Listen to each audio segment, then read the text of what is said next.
everyone. Today we're going to talk about my mid-month wrap-up.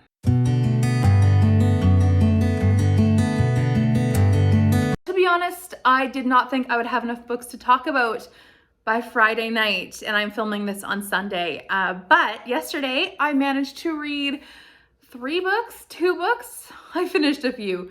So I have enough now, I feel like, to talk about in one video. So we're gonna get into the first 5 books that I read so far this month. So one of the first ones that I read was Much Ado About Nothing, Shakespeare play. I have reread this one, so this is one that I've read in the past, and I gave it 3 stars. This time when I read it again, I think I gave it 4 stars. I really enjoyed it this time. I watched the, what version is this? The guy from Doctor Who. I'll put the picture here. But man, it was good. I felt like I got the jokes. It made it funny. It made it modern.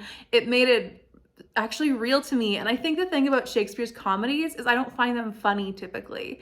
So to have it actually be funny was really good. So I think it bumped my star rating up 1. Still wasn't perfect, but really good. I really enjoyed learning about Benedict and Beatrix's relationship in a better light. I think that definitely helped the relationship aspect of that, because I really hadn't liked in the past how it was like they're forcing these people to get together when they don't like each other. And then that version showed, you know, they actually do like each other, but they just don't want to admit it. So I appreciated that a lot. I liked the different characters. The acting was phenomenal. And I think I really appreciate it. So I do want to read Shakespeare's comedies all over again and hopefully get a different perspective on them. But at least that one, I'm glad, made me have a change of heart. So another one that I read was Anne of Green Gables, the graphic novel by Mariah Marsden. I had this on hold from the library. It came in and it's like for middle grade March, and I was like, it's perfect.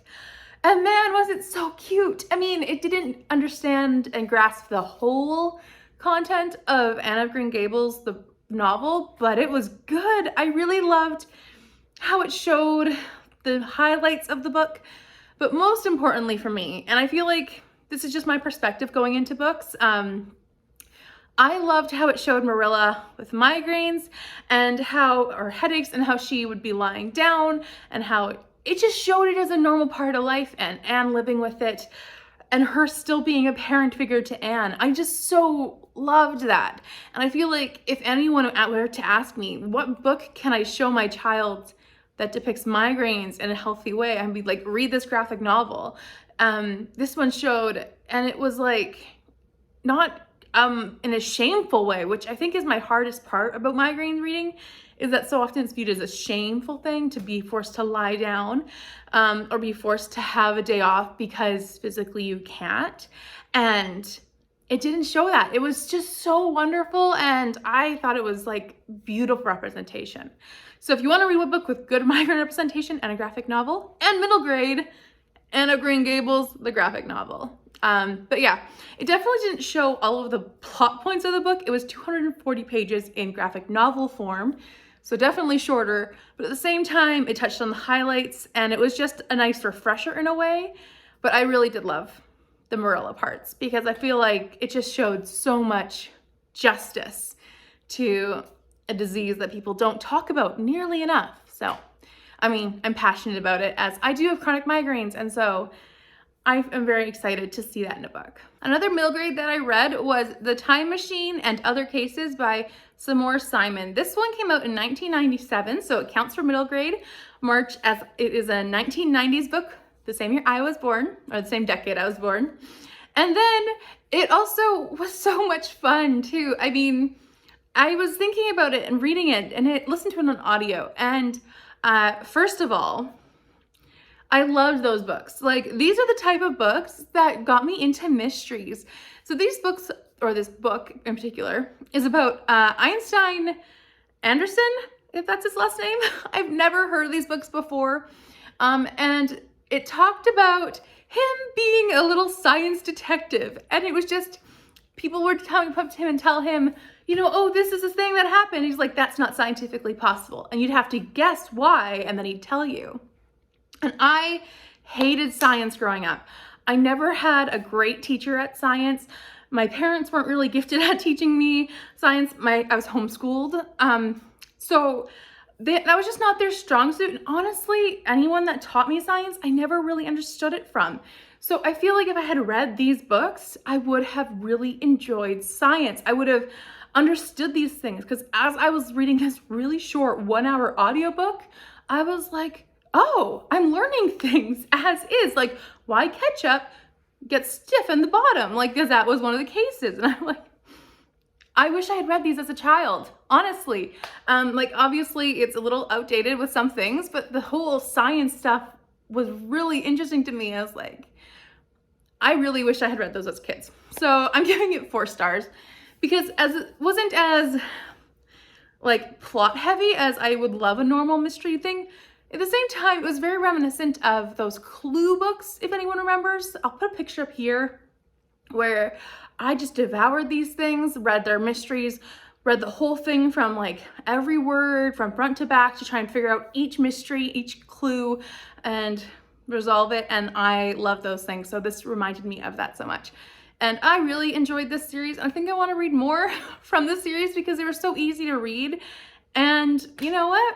I'm learning stuff about science now, which I never liked doing as a kid or as a teenager. So another book that I read was The Girl with the Pearl Earring. Let me try this title again. Girl with a Pearl Earring by Tracy Chevalier. This one I've had on my shelves for like 4 years, 5 years. And I really enjoyed this one. I gave it 4 stars. I think I have given everything this month 4 stars, which is pretty incredible. So I'm really happy with the amount of quality I've been reading so far this month. But this one is about Vermeer and how he painted the famous portrait of the girl with the pearl earring. It's a retelling of that. It's a version of it, I guess. And I really enjoyed it. I thought it was interesting about Greet and how she becomes a maid in the household of Vermeer and his wife and mother-in-law, and then how that journey progresses. I really did like how the different characters were there. It's very short though, so my one complaint is I want it to be longer, and especially at the end, I felt like the end could have had more depth to it. The last year talks about, because this book isn't in chapters, it's in years, and so the last year was like 20 pages, and I wanted more. I wanted more in that last year to explain some things. So that's my only complaint with this. It definitely covered a part of history I didn't really know about and a part of the world I didn't know about. This is set in Amsterdam, and I don't read many books set in Amsterdam. I think it's just not a genre, or not genre, but not a location. Not a location I typically pick up just based on the authors I tend to read, but I found it really interesting, especially about that time and that era. And I am not an art lover. Let me say that. I'm not an art lover, but as I was reading this and they were talking about some of his different paintings, I looked them up and I was like, that's the painting of the milk being poured by the other servant girl, or that's the painting of the baker's daughter, or whatever. And I thought it was really interesting. So I like this one a lot. 4 stars. It does talk about some power imbalances and, you know, what a maid would have gone through and what she would have to just suffer through. This one does take place from 1664 to 1666, with the final year being 1676. So that final year I wanted more information on. But yeah, a solid 4 stars. Really enjoyed, really recommend for anyone who loves historical fiction. So my final book is Ordeal by Innocence. This one I buddy read with Kevy. I will link their channel down below. This one was such a great Agatha Christie. And I gave it 4 stars originally, and I think I'm bumping it up to a 5, maybe? I don't know, because as I think about it, there's nothing to complain about. This one follows the Argyle family as they had their mother murdered. So Mrs. Argyle was murdered 2 years before this book starts. And Dr. Arthur Calgary comes back from an expedition and realizes that he was the alibi for their son Jack, who was arrested and then died in prison because of the murder. So he wants to redeem that, and he wants to make amends and find out who really did kill Mrs. Argyle, as Jack could not have done it. So it's all about him just investigating it with the police and the family dynamics and the family not trusting each other anymore. The family has dysfunction to a T, but I thought it was really interesting, and I loved this whole premise. And I also thought one thing that was interesting about this was the view about adoption, because in this one, the Argyles adopted all 5 of their children. And when it comes to the adoption, each of the children have a different view on the adoption. And I thought that was really interesting, because I am someone who works with children, and the way children think and react to the world is something that's very interesting to me. So that's something I found to be intriguing about this book. But yeah, I'm giving it 4, almost 5 stars. I'm gonna have to change my rating everywhere apparently if I'm going to go to a 5, but it was really good. You should read it.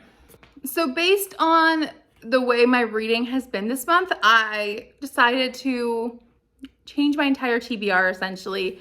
I'm still keeping some things the same, obviously, and some things I'm still reading, but I have changed almost, well, not maybe almost everything, but several things on my TBR. So we're gonna go over how it works for TBR Clue now. So for the haul, I read The Girl with the Pearl Earring. That stayed the same. And in the haul, we have Mrs. White and the Revolver. I should also mention that for the haul, the prompt was under 300 pages. Then for the dining room, we had the color wheel, which was white, and I'm going with the white here for Much Ado About Nothing, but also the covers I choose for my Goodreads tracker have white covers. And the prompt for those ones are the rope and the kitchen. Then I was trying to figure out how to fit in Anna of Green Gables anywhere, and I realized, light bulb moment, for the ballroom, we have Miss Scarlet. What could be more perfect than Anna of Green Gables, the graphic novel? I mean, come on. Her red hair is a defining feature of her. So we went with it. And I am going to go with these two being the knife and the lounge. So in the billiards room, we also had another character, which was Colonel Mustard. And I've changed this one out for the time machine, as he is wearing a yellow shirt on there, or one of the guys is. And the 2 cards for that are Mrs. Peacock and the hall. So for the final room, being the study, we're going to reveal, I had Mrs. White, and we're going to reveal that I put Ordeal by Innocence in this slot. If you've read it, you'll understand. That's all I'm gonna say. It's about a household, and they have servants, and it's this whole drama about the servants and the household, and who's who, and who do you trust of them all. It's great. Anyways, so the 2 cards for the study are Miss Scarlet and Mr. Green. So those are the clue cards for my TBR game. I have 4 rooms left, and I will hopefully, most likely, be finishing those out before the end of the month. I hope to see you for my next video. Bye for now.